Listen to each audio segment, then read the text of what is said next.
What is up, everybody out there in HeroClix land? This once again is Scott Porter, back for day 3 of our brand new unboxing HeroClix series for Marvel's House of X. That is right.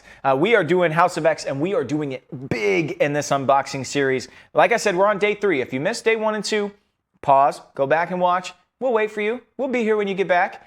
And without further ado, man, this set so far has been very impressive to me. We don't have a lot of low-costed characters. We've got a great range. We've got utility pieces. We've got heavy hitters. The Magneto we pulled yesterday was insane. We pulled Juggernaut. That's our super rare that we've pulled over the first 2 days. And he is pretty bonkers. The sculpts are incredible. A little larger, more heroic in stature. I think we all saw when WizKids did their big, what is coming in the future stream a couple of months ago, that they were changing the way they sculpted, the way they painted, and I can tell you guys that it is pretty incredible. High improvement, especially in the faces. The detail looks great. It's all really working well. We got the Dyson tokens on day 1. We've got some really bonkers game mechanics that are happening, and I just wanted to real quickly say, if you are a player of HeroClix who has read this or that in the past, but hasn't read a ton of books, House of X is an incredible story that you should pick up and read. They have a hardcover form. This is House of X. Read it. And then out of House of X, what else we're dealing with in this set? We're not just dealing with the storyline of House of X and Powers of X. No, we're dealing with all the new ongoing stories that Hickman really wanted to get done, and get back out there, do kind of a reset on everything. You've got the main X-Men book. Pick it up. You've got Marauders with Kitty Pryde, and her amazing team. You know Iceman's on that team. He's my all-time favorite character, so you know I'm really interested in that one. New Mutants is a ton of fun. It's dealing with the young mutants, both here on Earth and following the New Mutants into space, because Cannonball is now married to a member of the Shi'ar Empire's Imperial Guard, Smasher. That happened back in Hickman's Avengers run a long time ago. And then, of course, you've got Excalibur, which is kind of the mystical element. You've got Fallen Angels dealing with some dark history stuff with Quanon. You've got X-Force, which is kind of like the new mutant CIA that is spinning out of House of X. So you've got a lot of Dawn of X, these ongoing books that this set is covering as well. So they call it House of X, but it really is dealing with Dawn of X overall. All of these new teams, the reshuffling of mutants, and where they go. But when we're talking about House of X, I haven't seen a ton of characters specifically from that book. That book follows Moira McTaggart. And spoiler alert, she's a mutant. If you didn't know that, I'm so sorry. She's a mutant who lives an entire life, dies, and is reborn, knowing everything from her prior life. And through these lives, she has seen mutant kind meet its end in a horrible fashion every time. She has tried numerous times to fix it, to figure out a way that humans don't obliterate the mutant race. And what she finds every time is that mutants live to a point. They try to become independent of humanity. Humanity feels threatened, uses technology to fight the mutants. Technology takes over the human race and elevates them to a new techno-human race, basically. And then that new race evolves to the point where they destroy mutant kind. And she's trying to prevent that. And in House of X, what you find out is there's this thing called Soul's Hammer. It's this giant mother mold that is being built in orbit of the sun, past even Mercury, by humanity. There is a group of humans that have gotten together. You've got Hydra, you've got AIM, you've got Sword and Shield operatives. It's all of the biggest, brightest minds in humanity, and they are trying to figure out how to protect themselves against the quote-unquote mutant problem.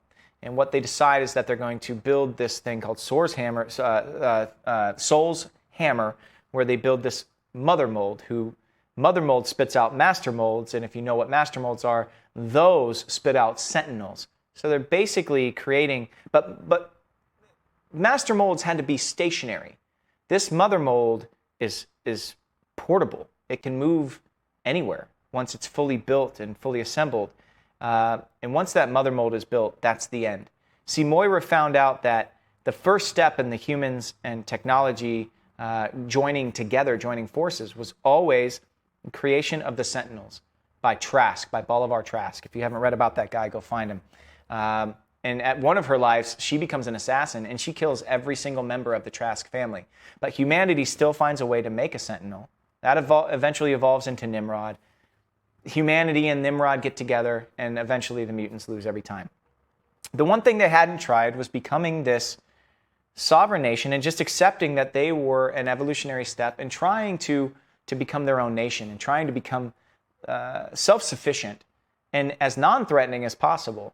But it's really impossible for them to do. This is Moira's kind of last chance in House of X and Powers of X to get it right. It deals with 3 separate timelines.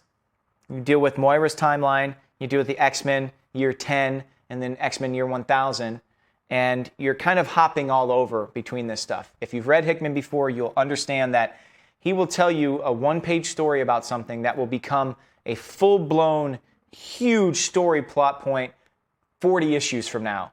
And it'll all be from a one-page piece of an early thing. So when you get involved in House of X and Powers of X, be able to spend the time to focus on what is going on and spend some time, because he hops all over the place, and you'll be putting the pieces of this puzzle together as you read it. But it is phenomenal, and I recommend that everybody does. As far as HeroClix, I'm hoping that we see more of these characters. Moira, I don't know if we're going to get multiple versions of her. There was the Horseman Moira that decided to join up with Apocalypse and try and change the world that way. There was the ally of, like the Brotherhood of Evil Mutants Moira. There was Professor X's Moira that we knew kind of from the books. And then you've got future Moira. You've got Moira with additional powers. And I don't know if we're going to get multiple versions of her. But there are also X-Men teams in every part of the House of X storyline. In the future, we got a team-up card yesterday with Wolverine where it talks about this future X-Men team, this walking Krakoa, this gene-spliced mutant named Rasputin, who has the mutant powers of 5 different mutants, including Magic and Colossus and Jean Grey. Pretty incredible. And it looks like we're going to get her in this set. North, which is a future version of Magneto, and so on and so forth. But X-Men Year 10, when we're dealing with Soul's Hammer, this big mother mold with all these scientists working on it from humanity, trying to figure out a way to eradicate the mutants. Xavier and Magneto have teamed up with Moira. She's told them everything. And they create a strike force and send them to Soul's Hammer to try and destroy it all. And that's, you've got Monet, M. She is incredible in that book. You've got Cyclops, Mystique, Nightcrawler, and this whole team goes up there, and, you know, it's a suicide mission. Everybody knows it going in. But I want to see that strike force as well. That would be really cool to see. We've seen some elements of the book. The Quiet Council, which is like the big wigs of Krakoa who make all the decisions for the island. We've seen a couple of them. And with them comes Krakoan Revival. And what a cool game mechanic that is. We'll see if we pull any today. But basically on the island of Krakoa, they can resurrect any mutant.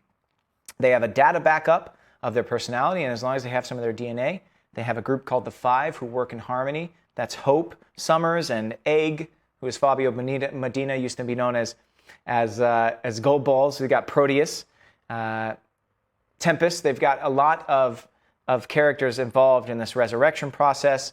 So I want to see more of those people on the island as well. So anyway, it's a very deep, very dense book. It's worth reading, and this set is showing us that it can pluck any mutant that it wants to out and put them on display. So without further ado, let's do the 2 boosters for today. Whew, man, explaining Hickman is impossible. It's just impossible. Go read the books, guys. It's worth it, I promise you. Okay, first booster of the day. 10 minutes into the video. Sorry, guys. Who do we have here? Oh, yes. I have been waiting for this. See, in Marauders, the White Queen approaches Kate Pryde, not Kitty Pryde, and asks her to become her Red Queen because the Hellfire Club is being reformed. And the Quiet Council, Emma Frost sits on it with Sebastian Shaw. So you've got White Queen and Black King. And she needs a Red Queen to kind of sway things in her favor. I think I mentioned they're trying to kind of change the economy of the world using these drugs that they create on Krakoa for the mutant race. For the human race, and they sell them to nations to get them to recognize Krakoa as a sovereign nation. And a lot of people do it above board. But the Hellfire Club is needed for all of the black market operations, the countries that don't want to necessarily recognize them as a sovereign nation. And so that's why they need the Black King, and they need Sebastian Shaw and his underground network connections. And they need the White Queen for the above board Hellfire Club stuff. And then they need a Red Queen. And the two of them hate each other. So White Queen chooses Kate Pryde to be her Red Queen, and it causes a lot of issues. And I won't spoil anything that goes on from there, but that's why this is Kate Pryde in this amazing red coat. She is the Red Queen of the Hellfire Club now. I'm so excited to see her. The new Marauders book it's her book, and it's pretty fantastic. Her storyline is that she can't go through the gates that every other mutant can go to get to Krakoa. And so she's stuck outside on this boat, and it's pretty incredible. Marauders is definitely top of my list as far as outside of the main X book and New Mutants. I think those three are the ones that I would recommend the most. Okay, let's see. We also got my favorite character in this booster. We got Iceman. We got Bishop in a Sinister clone, which we already seen. So I'm going to set them aside. Make sure that's the same Bishop. Yeah, 3A. And the Sinister clone we saw yesterday. And we will then start with Iceman. We'll start with my favorite character. He's also a member of the Marauders in the new book. And everybody knows my love for Iceman if you've been watching these videos for a long time. Bobby Drake, set number 35, comes in at 65 points. He's got Marauders, X-Factor, X-Men, and Pirate keywords. I love that all the Marauders are getting the Pirate keyword. It is incredible. He's got a trait, Limbs, Freeze, and Shatter. When an opposing character within 6 squares misses Iceman, give that character a frozen limb token. Characters with 1+ frozen limb tokens modify attack by -1. When a character with a frozen limb token hits Iceman, remove its frozen limb tokens. Okay. He's just freezing the... This is hilarious. This is awesome. He's also got a special defense power, Ice Shell. He's got Barrier, Toughness, Energy Shield, and Deflection. That's awesome. Let's see. I guess they don't stack the frozen limb tokens. I would love it if they would stack. He just keeps on freezing each of their limbs until they are literally just standing there and can do nothing to him. Pretty good dial, though. I love the Psychic Blast on Iceman there. Great. All right. There we go. Bobby Drake. Nice and simple. Nice and easy. Here we go with Emma Frost, the White Queen. She's really making some political moves in the books. She's very important, and she sits on the council, like I said, and she picks a fight with Sebastian Shaw very quickly. Let's see what she's got here. Cabal, Hellfire Club, Marauders, Quiet Council, X-Men, Politician, and Ruler. Set number 27, she comes in at 90 points. She has Krakoan Revival, and I have the card from the booster. I will put it down so that you guys can read it, but we went over it on day 1. It's pretty wordy. It's pretty long. Basically, what Krakoan Revival allows you to do is any Quiet Council figure that you have on the board, if an ally who is an X-Men dies, they can be revived as long as they are a lower point value. But when they are revived, a anti-mutant bystander token is put on the board for your opponent. They score the complete total of the person they KO'd from your side. They score that to their point total for the game, and then you can revive them from the top of their dial. So it's pretty involved. I'll show you the thing. We talked about it on day 1 if you want to go back and refresh your memory, but I'll also let you get a little screenshot here in a second. They also have a trait, all Krakoans enjoy the privilege of diplomatic immunity. Oh, yes! Oh, this is so cool. Emma Frost has protected, penetrating, Psychic Blast, friendly characters within 4 squares with the X-Men keyword who have taken damage this turn take a maximum of 1 damage from attacks. Diplomatic immunity. It's a big deal in the books because all mutants now are absolved of their crimes internationally now that Krakoa is a sovereign nation. So you've got a lot of villain mutants. Their criminal records are just being wiped out. They're being brought back to Krakoa, and then they stay on the island. But there's one in particular, there's one scene involving Sabretooth that power refers to. Let's look at the back of her dial real quick, and I'll share that with you guys. Pretty good dial, strong. I love the diplomatic immunity thing. It references Sabretooth. They bring him back to the island. He has diplomatic immunity, and he's brought back to the island, and then they decide on the island, the Quiet Council has to get together and say, what do we do with somebody like Sabretooth who is going to continue to do awful things? They make 3 laws, and one of the laws is a mutant shall kill no human, and they can't trust Sabretooth in that regard. So Moira hides herself from the rest of mutant kind in the very deep part of Krakoa, in this secret spot that she hides in. And next to that is this nothingness, this void, this stasis field, basically. Krakoa opens up, swallows Sabretooth as the Quiet Council decides, swallows Sabretooth, and now he's just permanently, it's like the sunken place from Get Out, basically. They basically tap the spoon, and Sabretooth goes into Krakoa's belly, and just he's existing down there. He is there mentally, but he can't move, he can't control himself. He's just exiled to this nothingness. At first, I thought it was like Fables, when they kick him down the well, and that just erases him. But it's not the same, because he's still living down there. So whenever that comeuppance happens, I can't wait to see it. I mean, Sabretooth's going to come back, and he's going to come back pissed at some point. Anyway, so that's a really cool reference to that little side story in House of X. All right, last but not least, Kate Pryde, and she is, ladies and gentlemen, a super rare. Woo! This is awesome. She's got Lockheed on her shoulder. She's got this big, flowing Pirate Queen jacket. She's got the tattoos on her hand, hold fast. She's got a cutlass here. She's just swinging around.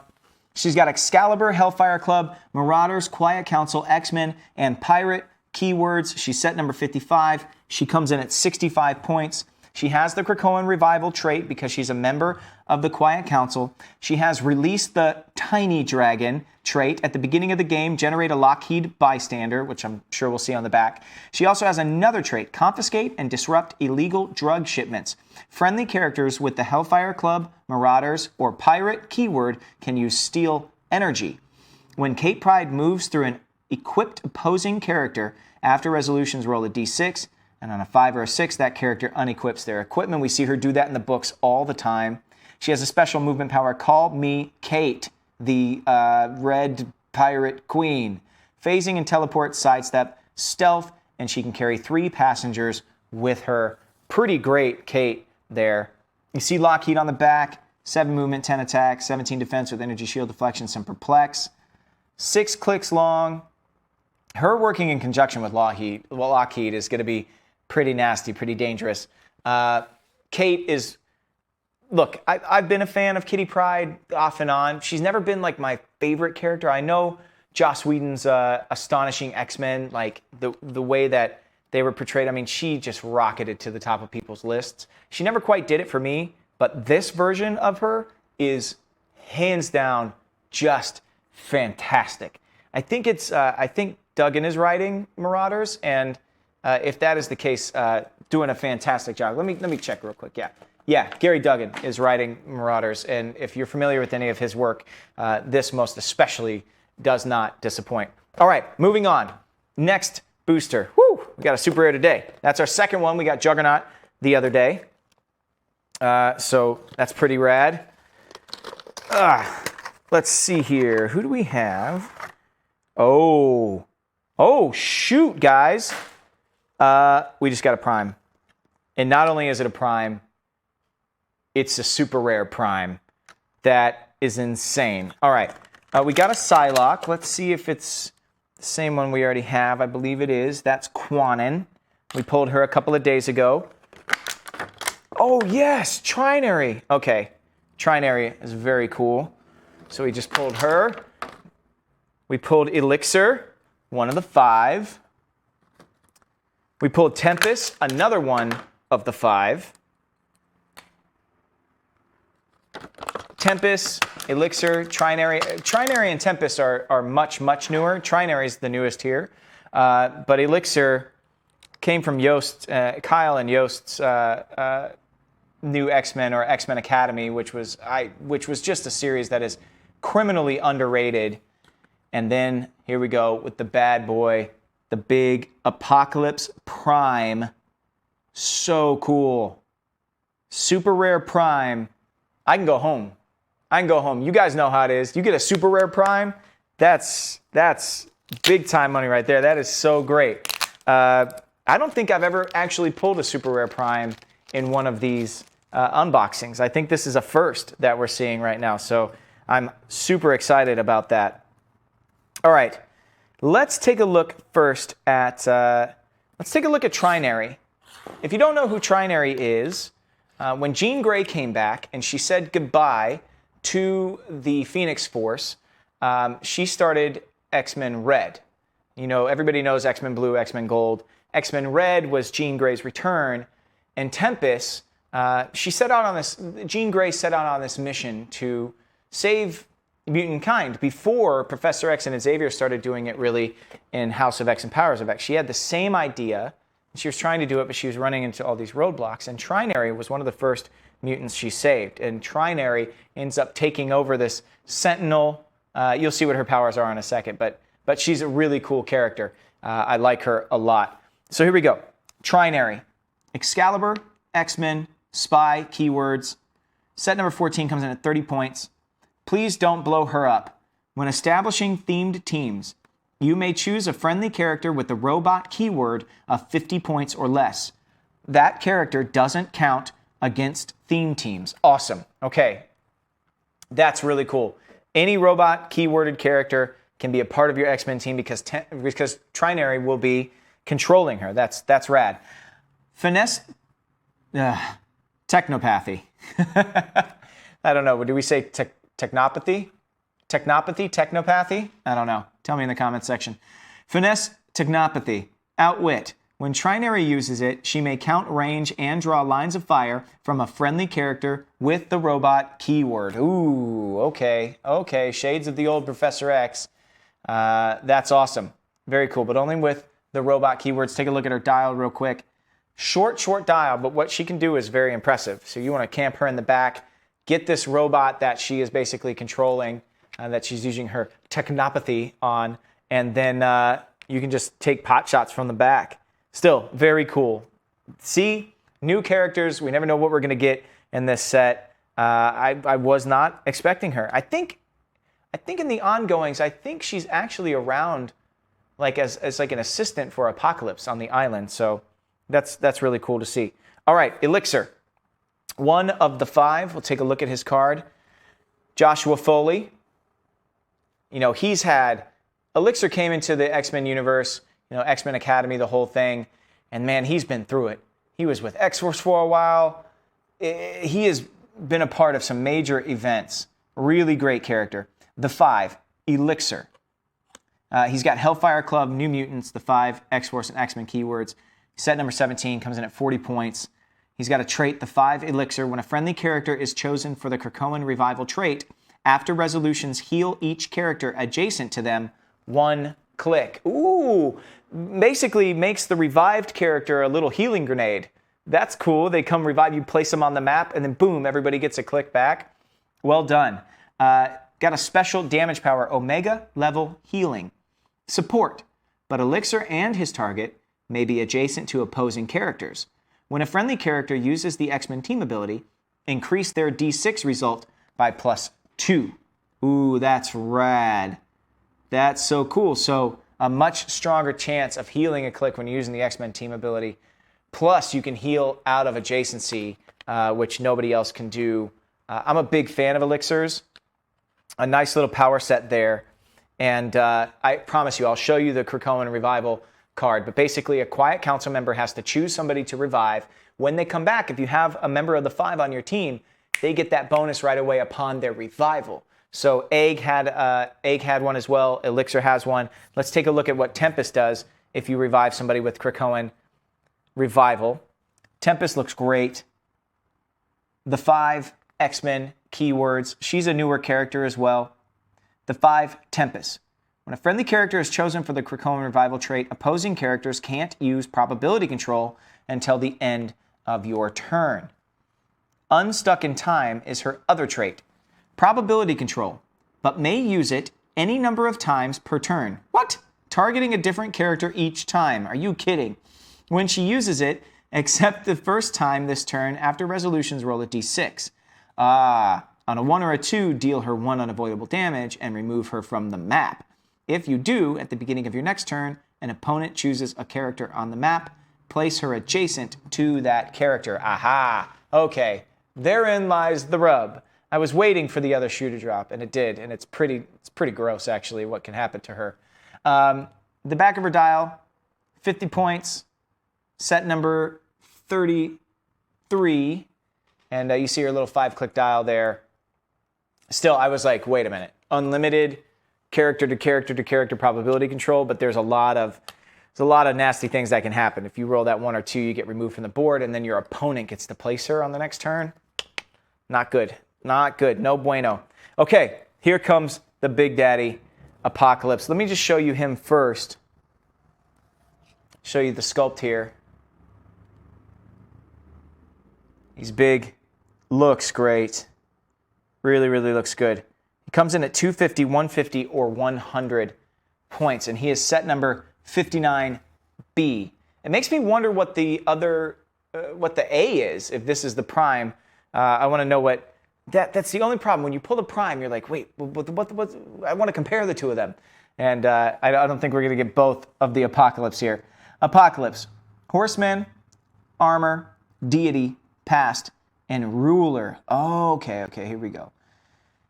The Horseman of Apocalypse trait. At the beginning of the game, you may choose up to 4 friendly characters and each of 50 points or less, and choose a different effect below for each. Okay, 4 friendly characters each of 50 points or less, and choose a different effect below for each. This game, the chosen characters gain the Horseman keyword and their chosen effect. Okay, so you choose a War, a Pestilence, a Famine, and a Death.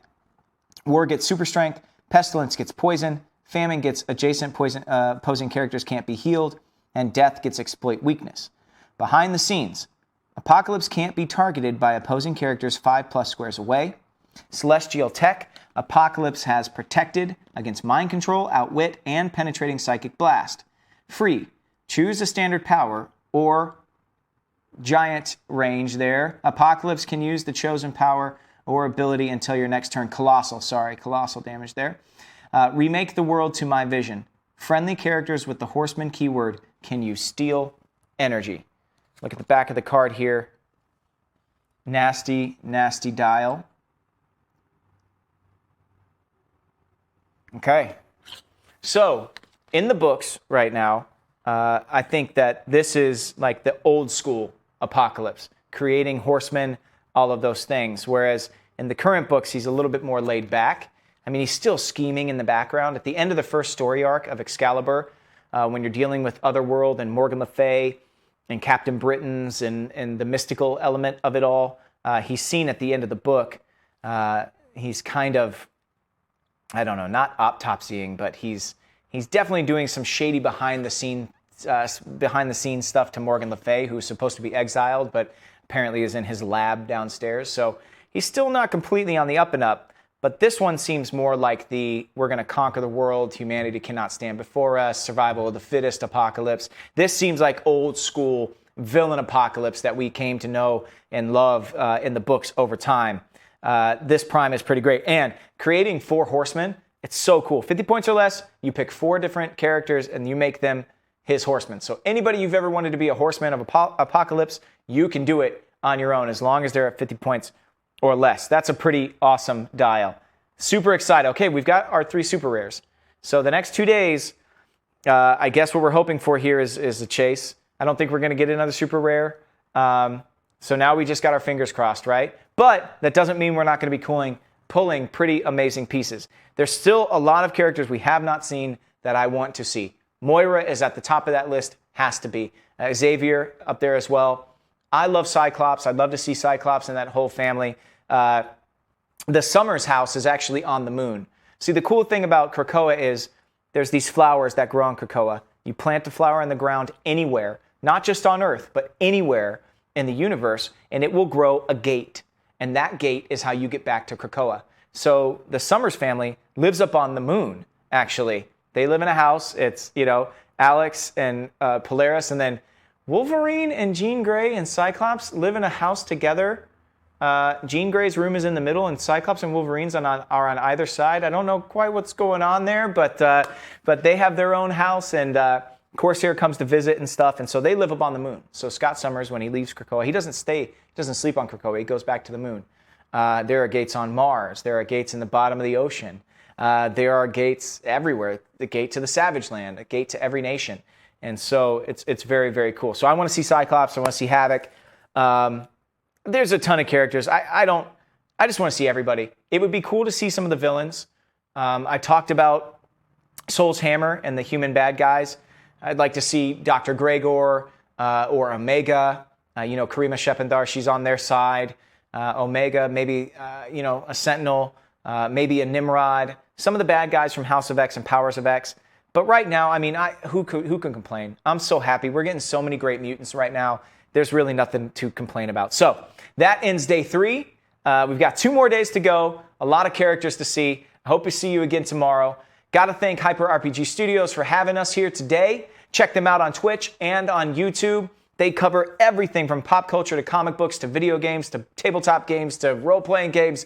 It's all right there on their Twitch channel. You can find them on YouTube as well, where they have a show called Indomitable Archived that deals with HeroClix involving yours truly. Thank you to WizKids for sending me this product, and thank you, a massive thank you to all the comic book stores and the tabletop stores out there that are still helping us get through this.